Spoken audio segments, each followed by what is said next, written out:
Okay, hello, and welcome to the next, actually already the seventh episode of More Than Memory. And today, I'm happy I have a very interesting guest from England, Katie Kermode, and many of you already know her very well from all the competitions, and she is into memory sports. She will tell us since when later, and you might know her very well for all her great performances in international names, in words, but also the other disciplines. And yeah, Katie, thank you very much for joining us. Put you on the screen right now, and then hi, Katie. Thank you for being here. Yeah, thanks for having me. Yeah, I'm good, thanks. Cool. Katie. Last or in one of your last matches, there was a little animal in your room, and you tried to get that out of your room for a couple of minutes. Why Yeah, is such a? It was a mod, right? So a yeah, little mod. yeah. So why is such a small animal so disturbing for not just for you? I mean, for me would be the same. But why is that? Why is that for us? So what do you think? Okay, so first it was on the screen, so that's not good. Of course. Yeah. But yeah, I think it's just if you're doing especially memory league, you're so focused that any little movement or sound can really put you off. So yeah, the fact it was like flickering across my eye line on the screen, it was just because I didn't know when it was going to suddenly start moving again. It was really distracting. So yeah, I tried to let it out the door, but I couldn't get rid of it. But that particular match, I wouldn't have won anyway. But it was quite annoying because Yeah, it was quite late at night, I think, or maybe yeah. It was a late night early match. morning or something. So yeah, lots of creatures about. Yeah, I mean, isn't it? I feel always when something like that happens, the biggest problem is for me, even if it's gone, it's like, will it come back? Yeah, It's like this little thing in your head. You always try and be a bit. You put a bit of awareness into that, just if it's coming back or not. And I mean, of course, it's all about focus. Do you think it's comparable with other sports like chess, for example?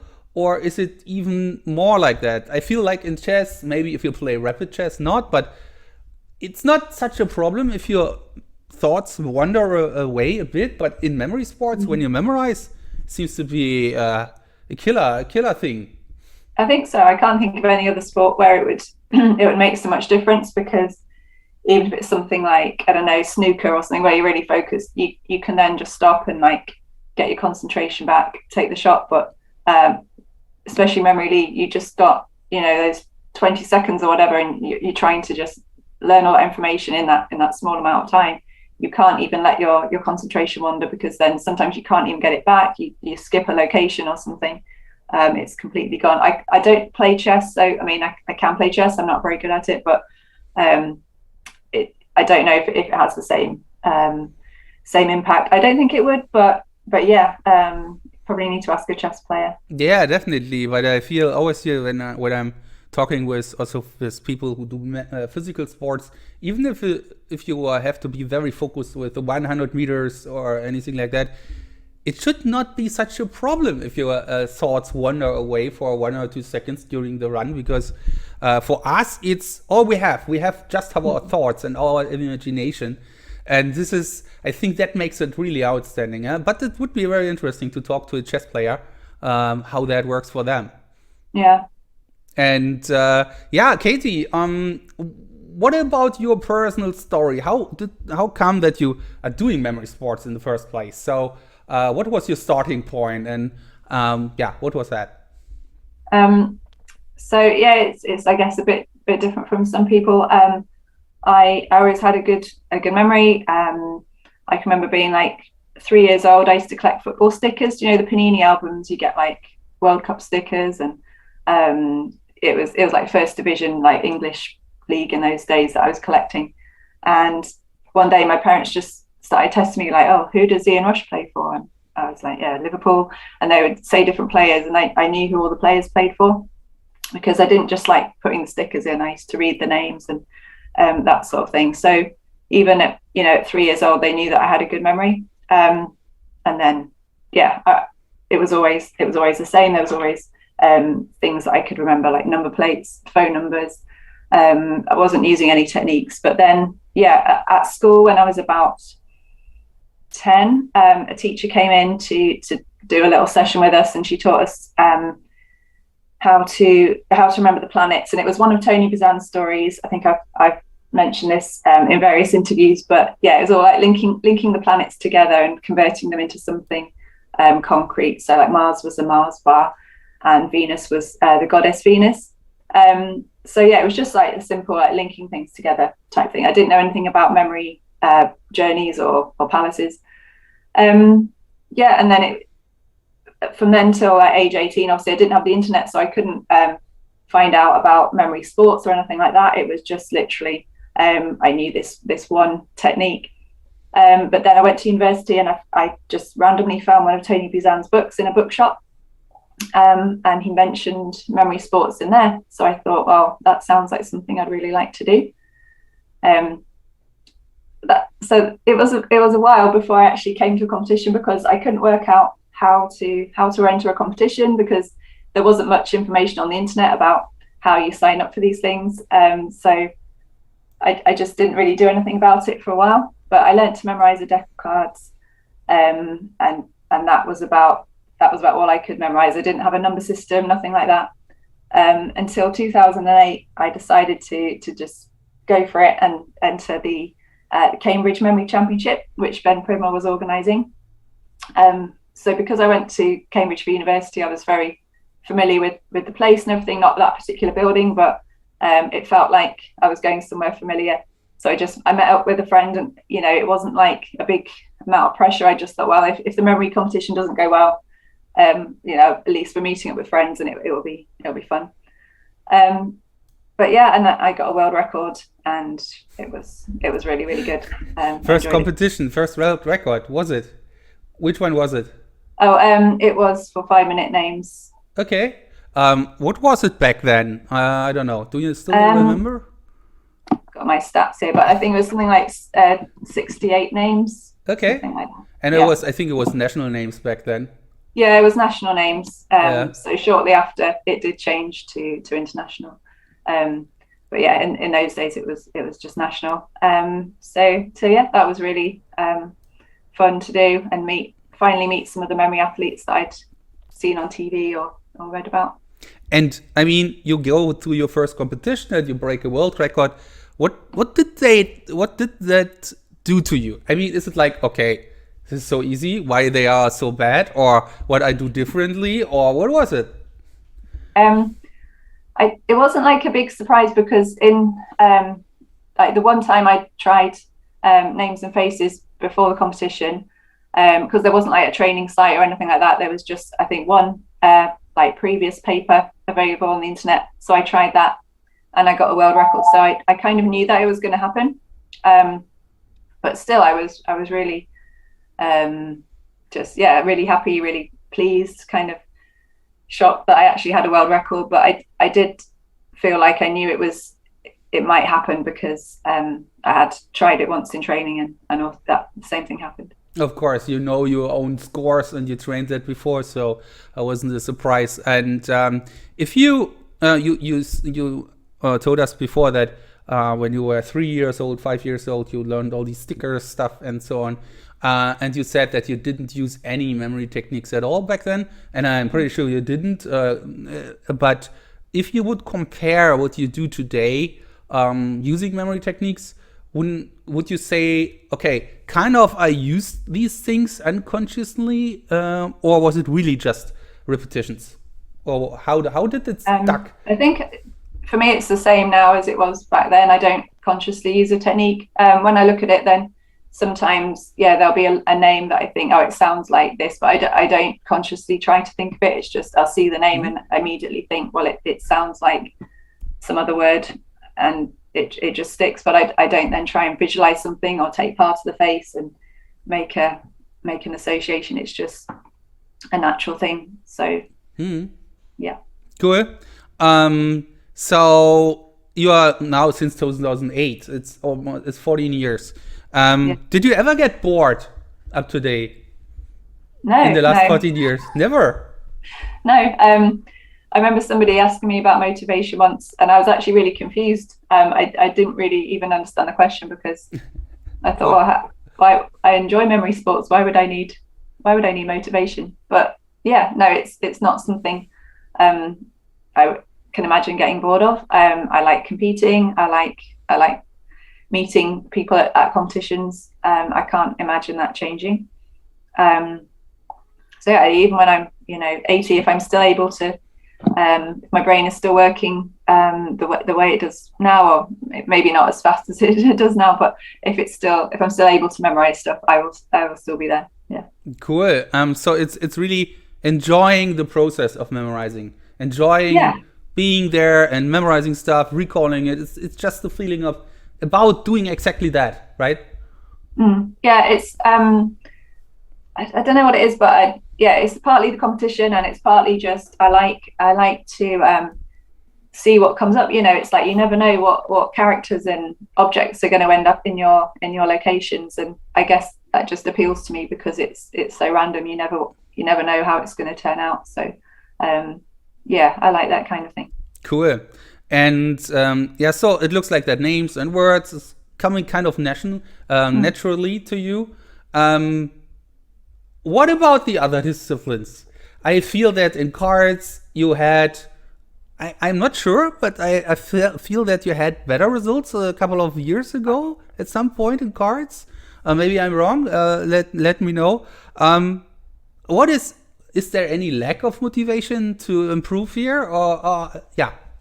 No lack of motivation. Just so cards and numbers. I do use techniques. Obviously, I do use Venn system and memory journeys. But yeah, it's not so easy. It doesn't come naturally. I mean, yeah, I could memorize numbers before, but not like hundreds, not 80 in say 20 seconds or something like that. So yeah, the techniques are really crucial there for me. But yeah, there's no lack of motivation. Like about 5 years ago, I changed my system, and like straight away I was getting better scores. So yeah, I was doing a lot of training at that point, and I managed to do like 18 seconds in memory league numbers and in cards. So yeah, that was really cool. I was really pleased with that because that was something I worked for. It's not like names where it just it's always been the same. I've not really improved. It's just something natural. This was something I really worked for. So that was one of my best things was to be able to do that. And yeah, I can still get those times now, but it's just I don't train so much now because I don't have the time. But I think I'm still capable of those times. I really like to get back to that. So yeah, I'm trying. It's definitely not lack of motivation. I'm when I do get time to train, I'm mainly doing like numbers, cards, and images because I know that they're the disciplines I need to train more than anything. So yeah, I mean, it's always like if Katie, I'm always feeling like if Katie starts training cards and numbers, it's going to be tough for everyone else, tougher as it is already. So but it's always a bit of a time matter or a matter of time. So how do you spend your time in your daily life? Is it what are you actually doing for a living or So obviously I have 2 kids, so that they take up a lot of my time, of course. So like I have to get them to school. Well, I have to get one of them to school. The other one gets himself to school. But yeah, during the day I translate. That's my job. So I translate mainly German and Dutch, like documents into English. Sometimes French as well. I also do a bit of memory coaching, helping people to use the techniques for like exams or just for fun, things like that. So yeah, that's kind of my day-to-day work day. And then in the evening I'm just cooking dinner and doing stuff around the house. I don't really get a long period of time to just to go and train. And obviously the house is always a little bit noisy, so it's not the easiest place to just sit and train, but I do a little bit when I can. Cool. And in terms of the traditional format and the memory league format, if you were to have to choose one and the other one you can't do anymore, never again, what would be your Oh, choice? no, don't make me choose. I really like the traditional format just because I think that was the first thing that I read about. When I saw what you guys were doing before I started competing, I was like, wow, this is what I want to do. I want to try and beat their scores. I'm still trying, but yeah. But then the memory league is so exciting, and it's just so convenient because it's not always easy to get to competitions. So I guess I would choose the traditional format, but I wouldn't want to give up memory league because it's that's what we're doing every week, isn't it? And playing league matches and doing the slams. So without that, I wouldn't have done any competing this year, really. So yeah. And okay. So maybe I choose memory league. I changed my mind. I mean, it's of course. Luckily, we are not in this situation, but yeah, it's tough. I feel the same. It's a bit like a matter of not just a matter of taste. Both are great, right? So both competitions are great. So, I saw you and your kids going to Liverpool matches. Is it right? Football? Yeah. So we were there last night. Your kids, are they cheering more for you or for Liverpool? Oh, I think more for Liverpool. But okay. Well, they get chips and hot dogs when they go to Liverpool. They don't get that when they watch Memory League. No, I think they enjoy both. They do watch matches. Like they know who you are. They know like Andrea, Alex, Simon. That they get quite into it and they know a lot of the different competitors. When I play, they follow it and they say, oh, you should have chosen cards or whatever. Really? Cool. Yeah. They tell me if I chose the wrong thing or if I should have gone slower or faster or something. So that's really nice. They enjoy watching. Thanks to you and the Twitch stream, obviously. And sometimes they just follow on the Memory League site. But yeah, it's great that they can do that. And cool. Not just them, but like I've got a cousin that doesn't really know much about memory techniques or memory sport, but every time we have like a slam, she watches and her whole family watches, and cool. They think it's great. So. And are your kids also doing any kind of memory sports? They go on Memory League now and again. Cool. I think they just got so many other things going on that it's not a big thing for them, but they quite enjoy it. My daughter likes doing images particularly, and I can't remember which one my son likes, but yeah, they do all of them. Apart from cards, really, we haven't got into cards yet, but they give like images and names a go particularly. Cool. Let's talk a bit about memory sports in general, and let's talk about ideas what we have. If you would have to invent memory sports today without knowing anything, of course that's difficult, but what would be your take here? Could you imagine starting memory sports from scratch if you have no idea about it? Yes, that's I mean, it's a tough question. Interesting question. Yeah. I think definitely I would make it digital from the start. So, because it's not just that it's convenient, but it's also a good way to get people involved. So, yeah, something like Memory League, there from the start. Maybe what would be ideal? I think if we had the IAM disciplines, but in a sort of Memory League type style where you can compete and. I don't know. There's a lot of the things in Memory League that I would like to introduce in the IAM software, but it's just I maybe don't have the skills for that or the knowledge yet. But there's a lot of really cool things there. I think that would be the best way to get people involved from the start, and to have the the social media there from the start, because that's what was missing. 15 years ago when I was wanting to get into it, I didn't know how to connect with the other athletes,